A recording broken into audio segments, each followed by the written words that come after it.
behind this project, which I don't think I've ever witnessed to this extent on any film I've ever had the privilege to work on.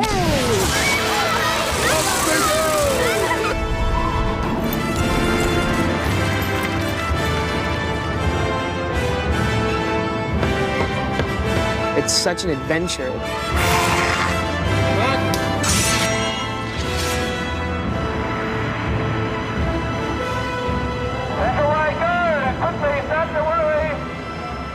One man, one ring to rule them all.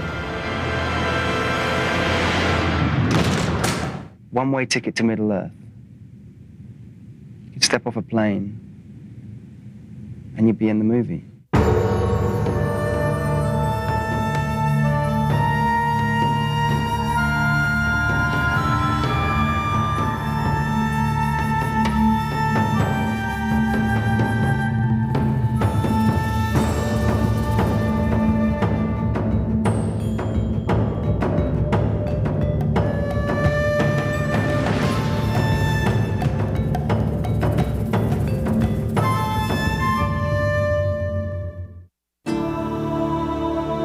In the lands of Middle-earth, legend tells of the Dark Lord Sauron and the ring that would give him the power to enslave the world. Lost for centuries, it has been sought by many and has now found its way into the hands of the most unlikely person imaginable.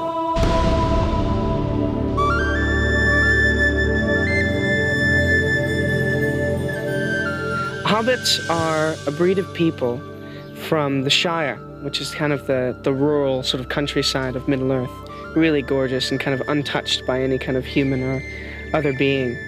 And hobbits are generally quite small. About 3'6" is the kind of described height of Frodo, the main hobbit in the Lord of the Rings.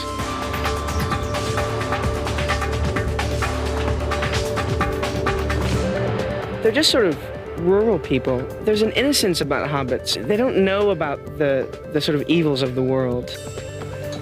Frodo Baggins, who was a hobbit himself, undertakes this incredibly dangerous, arduous journey to try and rid the world of evil. Frodo really doesn't have an understanding of the greater world. I mean, he doesn't know about good and evil per se. He just knows that his people and their lifestyle is under a huge threat.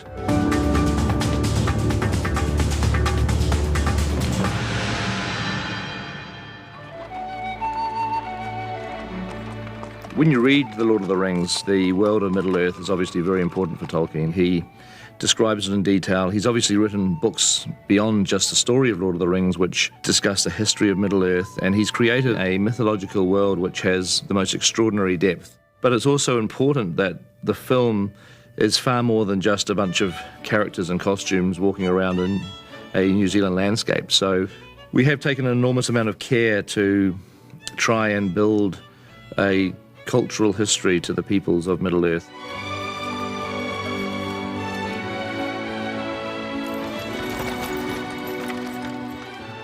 Lord of the Rings is a mythology, it is a fairy tale, it's an adventure story. It never happened, except somewhere in our hearts. And yet there was Hobbit in 3 dimensions and smoke coming out of the holes where they live underground. And I believed.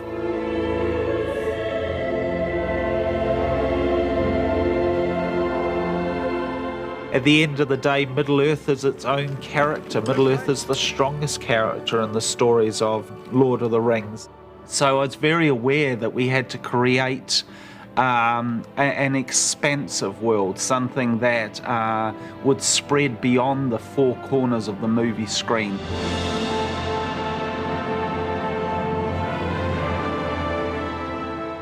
This is Middle-earth.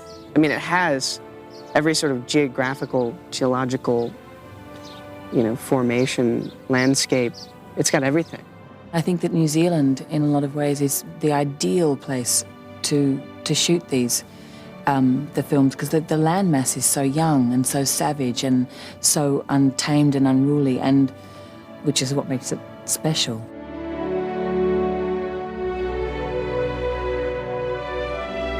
New Zealand is ideally suited to bringing Lord of the Rings to the screen, because Tolkien wrote the book as a mythic prehistory. It was supposed to take place in a Europe that existed in a dark age that we've long since forgotten. And so from that point of view, we wanted a European-type landscape, but with qualities that were familiar yet strange, a slightly surreal version of Europe. It would be tempting to think you could make the film in England, but you know, there is nothing left in England that hasn't been touched by subsequent civilization. But here in New Zealand, there is acres of England as it once was, and as Tolkien might have wanted it to be as a setting for his story.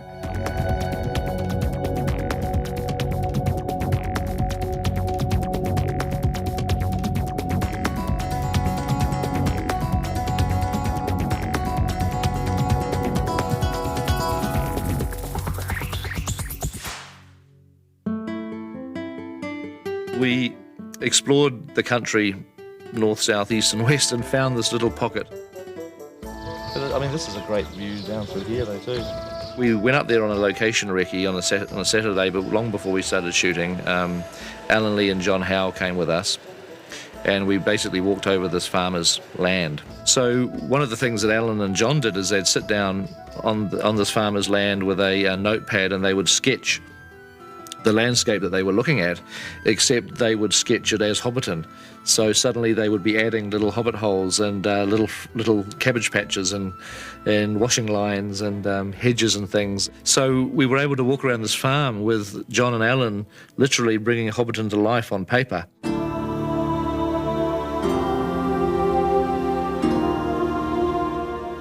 Alan Lee and John Howe both are the two conceptual artists that have illustrated most Tolkien's books. The fans of the novel, the image that they carry with them, it's partially aided by the imagery created by John Howe and Alan Lee. From the work that they did that day, we made some key decisions about where we would want to place Hobbiton, and we decided at that point that we'd found the ideal location.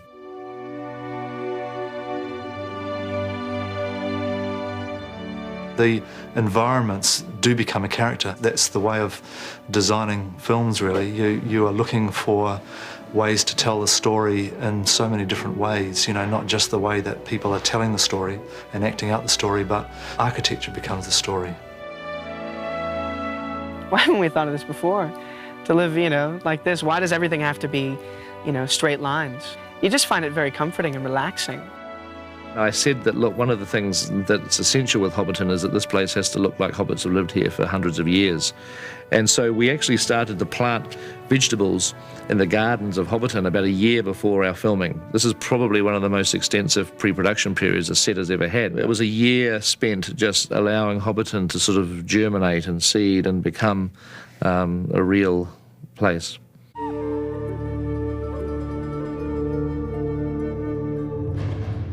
Hobbiton, where the hobbits live, was the first outdoor location that I went to, and I immediately had total confidence that this film was doing things the right way, because it was so believable.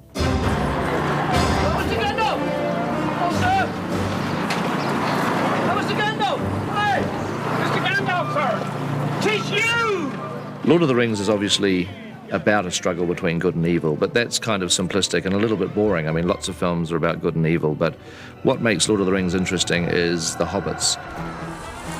Done. You're supposed to stick it in the ground. It is in the ground. Outside. That was your idea.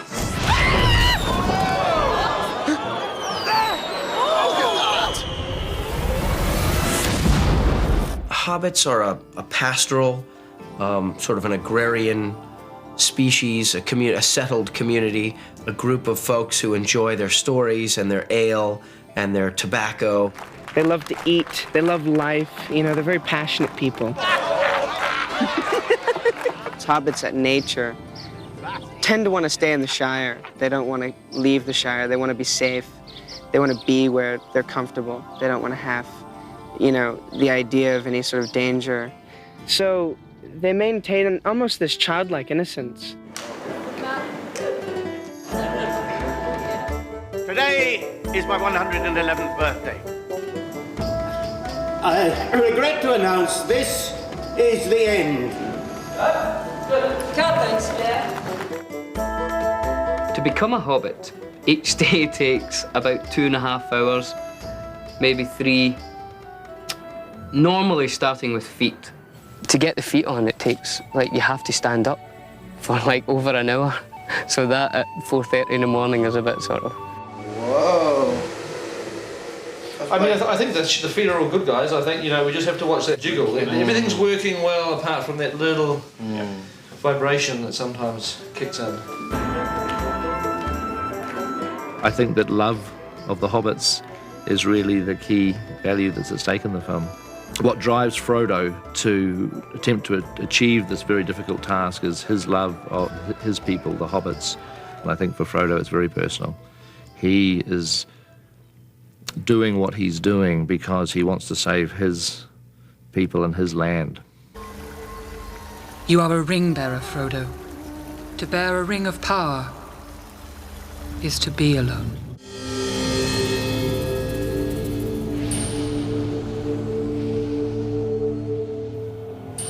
I like the idea that the whole of the story, the whole of the fate of the hobbits should depend on something as small and relatively insignificant as a gold band.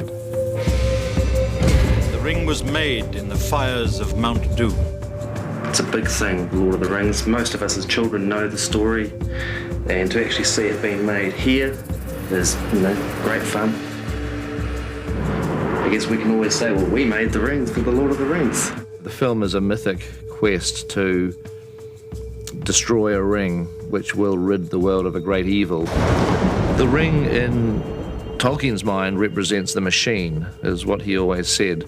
And by saying it represents a machine, it represents something that takes away your free will.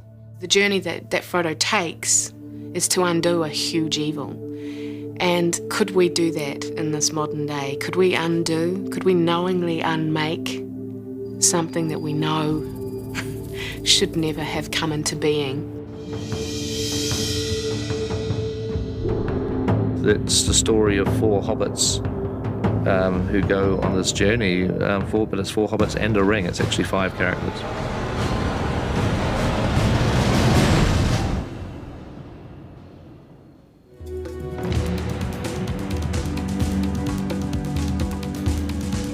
Richard Taylor has also been one of the single most important people involved on this production. And Richard's design department has really led the charge in creating the different cultures of the various races of Middle-earth.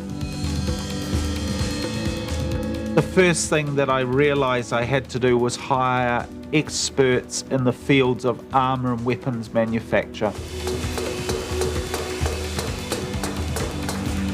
So we employed a very skilled swordsmith who has hand ground all of the live steel, spring steel blades for all of the hero weapons, hollow ground them as they were done hundreds of years ago, and in doing so captured the shapes that were possible through the same process in past years.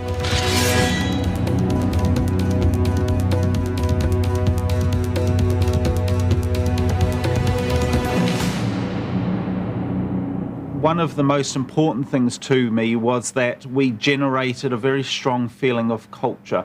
Culture, I believe, is based in detail.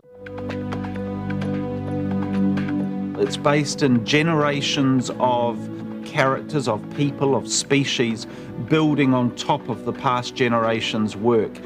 We're developing a bottle for the Prancing Pony interior, just trying to create a shape that's unique for us. You know, I don't want someone sitting in the cinema and looking at our props and dressings and saying, oh my God, I've got a set of 6 of those at home. The audience hopefully will gain a richer and more fulfilled perspective of the cultures that have gone on for thousands of years to generate the moment in time that we are shown in the period of the film. So nice and loose. And action. He's over there. Frodo Baggins. He's my second cousin, once removed on his mother's side, and my third cousin twice removed.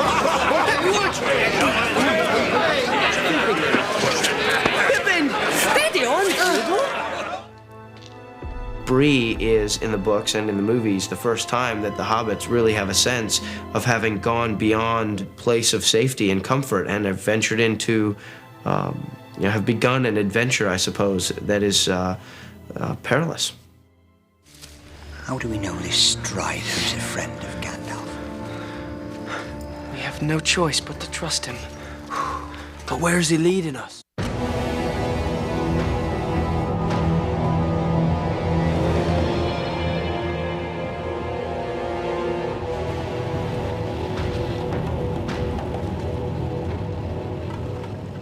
Viggo has totally embraced the culture that surrounds the use of a sword. This is the sword that he carries before he gets Narsil. And he carries this through the wilderness with him and in the early stages of the film. And the grip is long enough that it can be held with 2 hands. Viggo treats his sword as if his life does depend on it. The workshops celebrate in this dedication and focus to performance detail. What can I say about Viggo? He is the most dedicated, the most athletic, the best swordsman I've ever trained. Bob Anderson put me through a real crash course as soon as I got here. He's amazing. Obviously a remarkable swordsman, but he's a great teacher. I mean, strict, you know, but very helpful and encouraging and patient. I mean, I learned a lot from him. He never stops learning. He's always ready to listen, and he's always ready to train.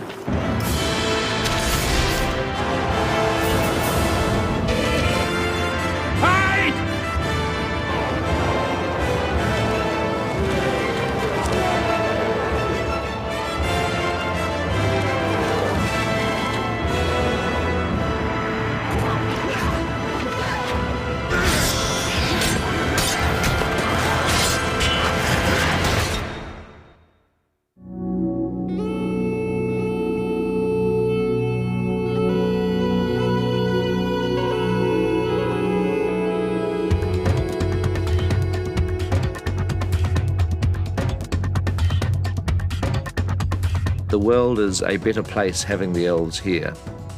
They are very artistic, they're very beautiful, that they really have given Earth a lot of its joy and its beauty. Elves were the firstborn, so they're the oldest and the wisest of the speaking races in Middle-earth. They're ageless and they're immortal. They have a hyper-keen sense of sight and hearing and a beautiful relationship with nature, and they're just sort of very powerful. We've also tried to move away from the concept that elves are like fairies. They are, in fact, can be very dangerous and very perilous creatures. Will you look into the mirror? What will I see? Even the wisest cannot tell, for the mirror shows many things. Things that were, things that are, and some things that have not yet come to pass. The way the films are being told is incredibly real. There's a culture that truly exists. You can sense the history and the present as well as the future of each of those groups of peoples.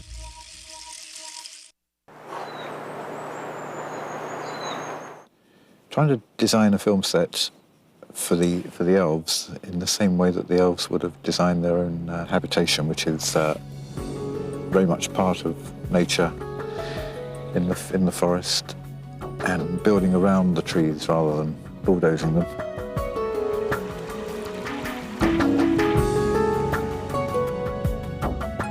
The Lothlorien city, Caras Gladahon, where they dwell, is a city that is built around these huge malorn trees, massive, the biggest trees that have ever existed. The elves represent an unfallen race of people. Their architecture, I suppose, would be as immortal as they are. They would hence have a lot of time to play around with detail, you could say.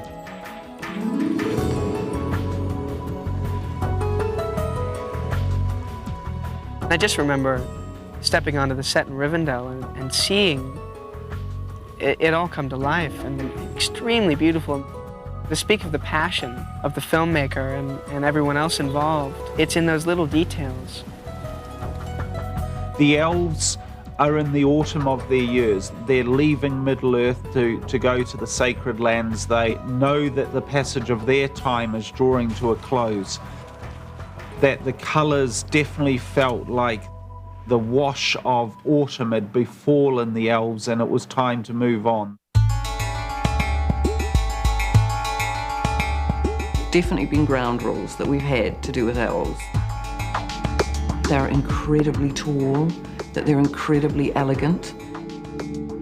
We've got 300,000 people in Wellington, and I'm trying to find a pool of very tall, very beautiful, aged between 16 and 30, supermodel, available 24 hours for 2 years.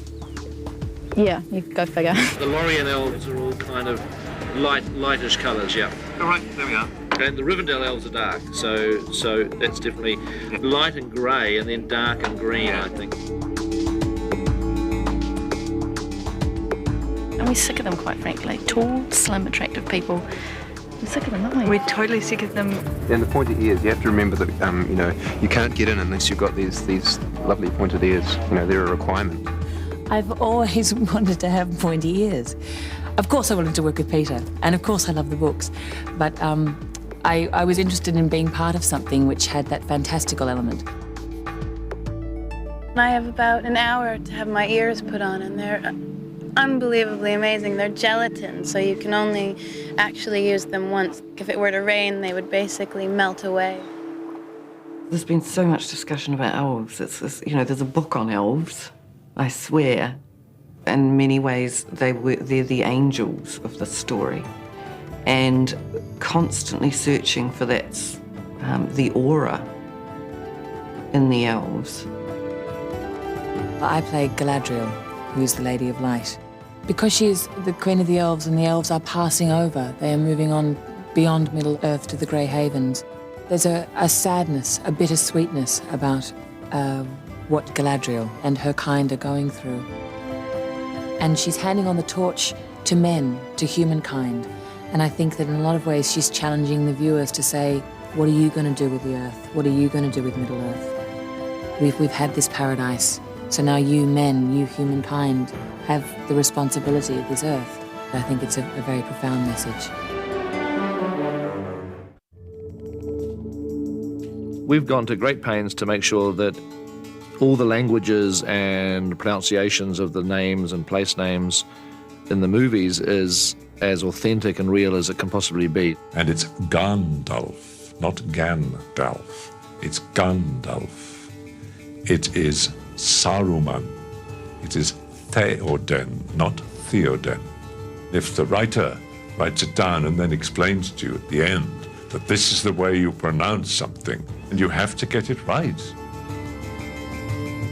The Elvish has been really extraordinary for me. It's such a beautiful language. One of the things that Tolkien says in the book is that their speaking and their singing voices sound like bells chiming. Just kind of rolls off the tongue and has lots of really beautiful sounds.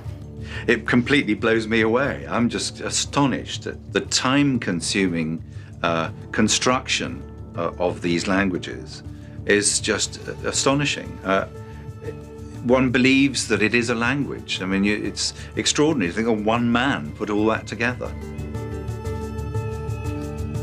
In the movies, you'll hear a little bit of Dwarvish spoken. There's of Elvish, both Sindarin and Quenya is spoken quite extensively with subtitles. I wish all my lines were in Elvish, because I really love it. Lau hirnin udalani riu anirach nui lu guanad uin guaitlin. And that means, no, my lord, winter is not yet come. Would you before your time leave your people?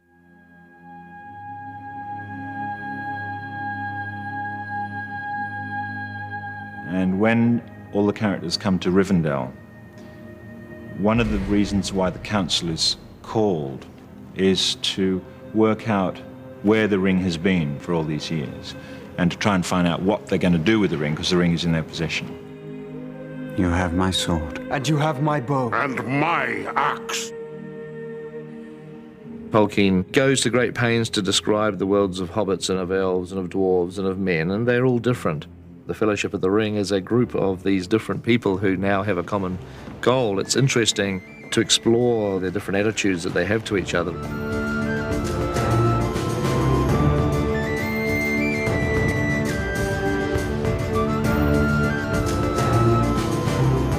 Today I'm painting a set of Gimli's prosthetics. He's going to be in sometime this afternoon, so we can glue these on him. Speaking on behalf of the dwarves, there are those that see our attempts to earn an honest living by delving in the earth and transmuting it into beautiful things. There are those that are jealous of our culture and would doubtless say that that means that we are materialistic and greedy. Well, so we are materialistic. And it's a proper way for a dwarf to be. Hello, sir. Another career completely. Dwarves have always taken from the earth. They've gone in and they've mined for anything, for precious stones, to create these great huge halls and these places of beauty to them. Gimli is delighted to take his companions through the mines of Moria, as it gives them a chance to show off the wealth, the engineering skills, and the architecture of his people. The mines of Moria to Gimli is like the most incredible thing in the world. It was built by the dwarves. It was celebrated as the most magnificent dwarven structure. I mean, to think that not only a city, basically a country underground, when the dwarves were actually living there, I'm sure it would have been an absolutely incredible thing to see.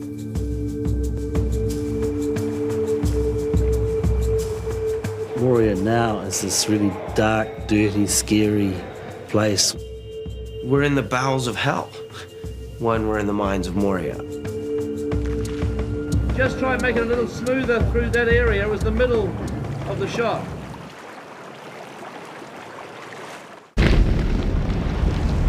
And of course, when he gets there, he finds that the rumors that the dwarves of Moria have suffered a calamity are true.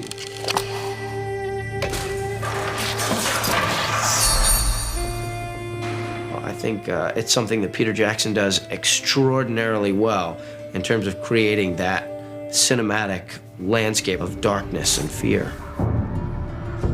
They are coming.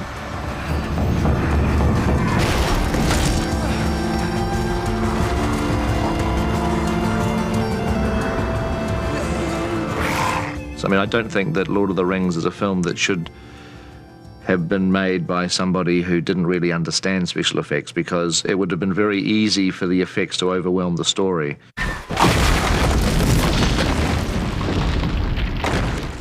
The vision for the film, that it was meant to be very much realistic, that any creature that would have border on fantasy based on what it was still going to be as much as possible flesh and blood, based on real things in nature. Cave Troll, for instance, you know, right down to his fingernails that look like they're cracked and broken and dirty, and his skin has little bumps and warts on it and discoloring, and he has dirt that's gone into all his little cracks and crevices.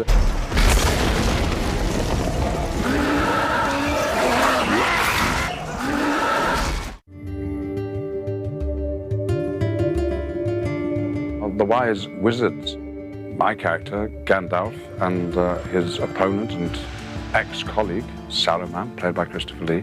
We are superhumans in our abilities and are sent down from above, from an unnamed power, to protect and care for Middle-earth. And Saruman is very definitely the most brilliant, the most powerful, with the greatest intellect and the greatest knowledge. Gandalf is purely on the side of good, and Saruman, I'm afraid, betrays the trust of the powers above, and so a central part of the story of the films is a battle between the two wizards. A lot of the struggle in Lord of the Rings between the good and the evil is also the struggle between and respect for nature, as represented by the elves, and the abuse of nature by the orcs and Sauron and Saruman, forces of evil.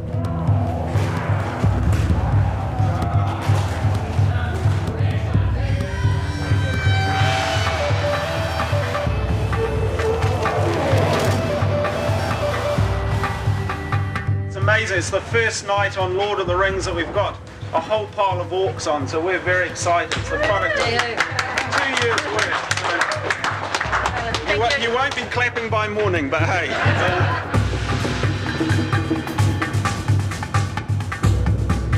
A lot of very evil characters, the orcs, the Uruk-hai, who are Saruman's followers. We don't like trees, okay? We hate trees.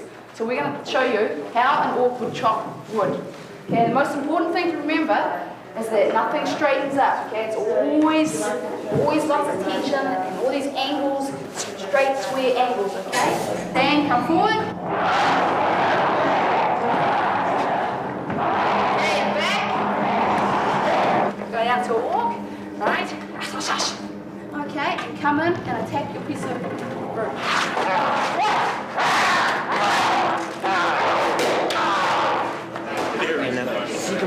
Get it over the back and clear your nose. We made the orcs very ugly. They don't have any sense of beauty or elegance. They just represent a crude ugliness.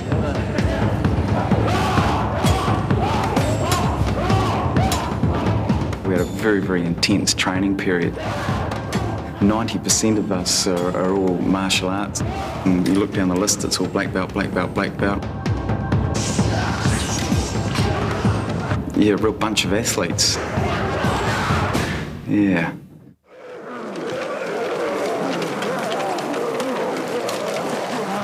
And action.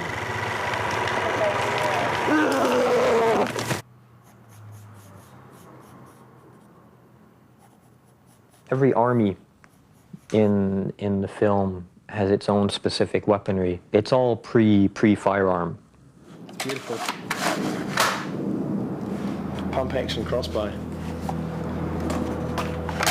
Our design philosophy across all of the weapons is that at no time did we want our design work to become fantastical. This isn't a Conan the Barbarian style film. You've got to feel that Middle-earth is real, that these items are functional. We have tried to pick up on these very strong industrial analogies through the brutal crudeness of the forms that make up the Uruk-hai and the orc armor, the repetitive, mass-produced nature.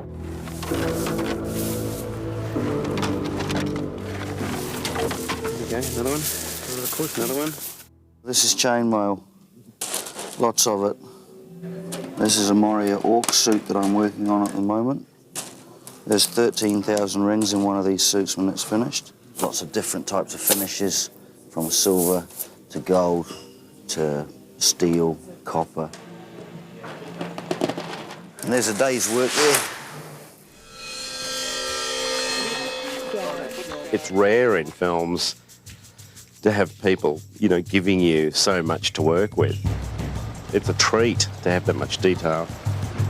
Is Richie going to run a bit of smoke in the BG? A lot of work has gone into the detail to give this richness to the story. We need to give richness to the cultures, and to do that, it comes through in their design styles. We've made everything in this, every prop. Windows, doors. It's easy to recognise things as being German or Italian or English, but we are doing much the same sort of thing with the Middle-earth cultures.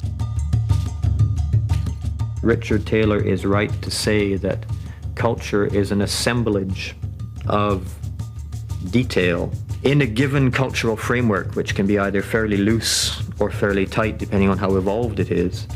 You have no detail that's out of place or out of character, and if you concentrate on these details, they will lead you down the path to actually defining this culture.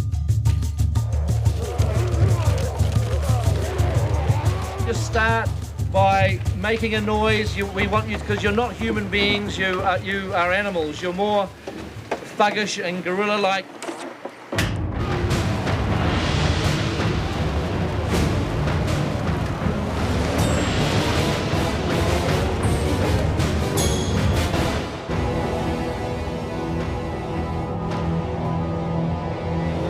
Black Riders, or the ring rats as they're also known.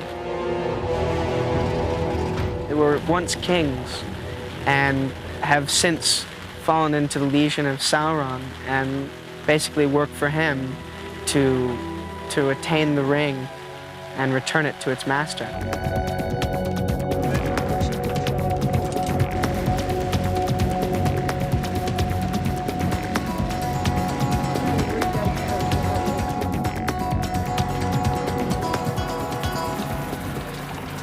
You're not scared of spiders? Not at all. And you don't mind a big spider crawling down there? Because what I figured would be nice is that we're in the middle of all this bug stuff. He looks down and there's this big spider just crawling over his shoulder. No? Well, yeah, I thought it was really cute. Pete had this incredible idea, which was that when the hobbits are on the wooded road and they jump under a log because the Black Rider is coming, not only are the hobbits scared, but also everything around the Black Rider is affected by his evilness. Get off the road! The Black Riders are one of the most memorable things of the book. I think a lot of people that read the book remember the Black Riders, particularly the scene where the hobbits have to hide. They're scary. They're the sort of things of which nightmares are made from. The most worked characters is the ring race, over and above anything else that we did. So those costumes that you see as a big black shroud are so complex underneath structurally, and there's over 50 metres of fabric in each one of them. It thrills me beyond belief to see those ring race on screen.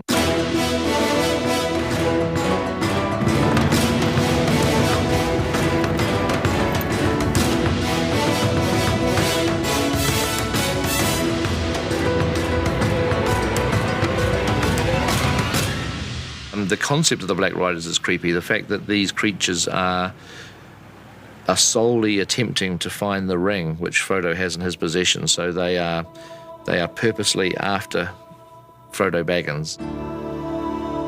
The hobbits have a quality of life that they wish to preserve, as do the elves, as do the dwarves of Middle-earth, and that is under threat by Sauron and his armies of orcs, which are encroaching into their world. That not only do they represent enslavement or maybe death, they also represent the destruction of everything that the people in this world love.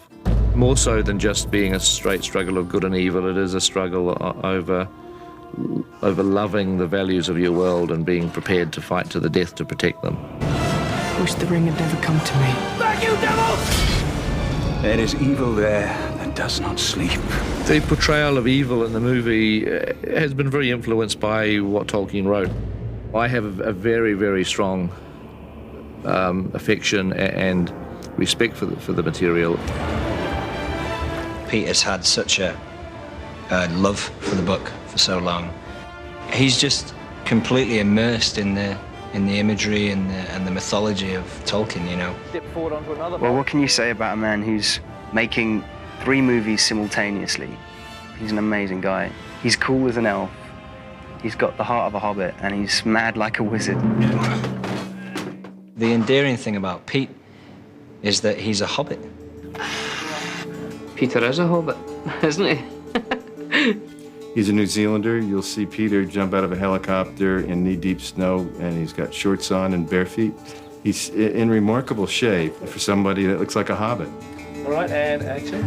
Just be sort of waving your sword and look aggressive. I don't think any other director would be more suitable to do Lord of the Rings. The films that we're making really come from my vision of the world in collaboration with all the other people that I'm working with. Total, complete and utter dedication. I don't think I've ever come across greater involvement in the subject in a film or a production of any kind. It's the only way to do it, you know? It's by filming it over such a long span of time. Because in that way, your journey making the movie, traveling around New Zealand and going to all these remote locations, the trudgery that you have to go through would mirror the journey that the characters would take in the film. The films, they are very much a labour of love, made by fans of the book. And hopefully the films will contain something of the complexity and the magic and the themes of Tolkien's world. It's something that will be passed on from generation to generation.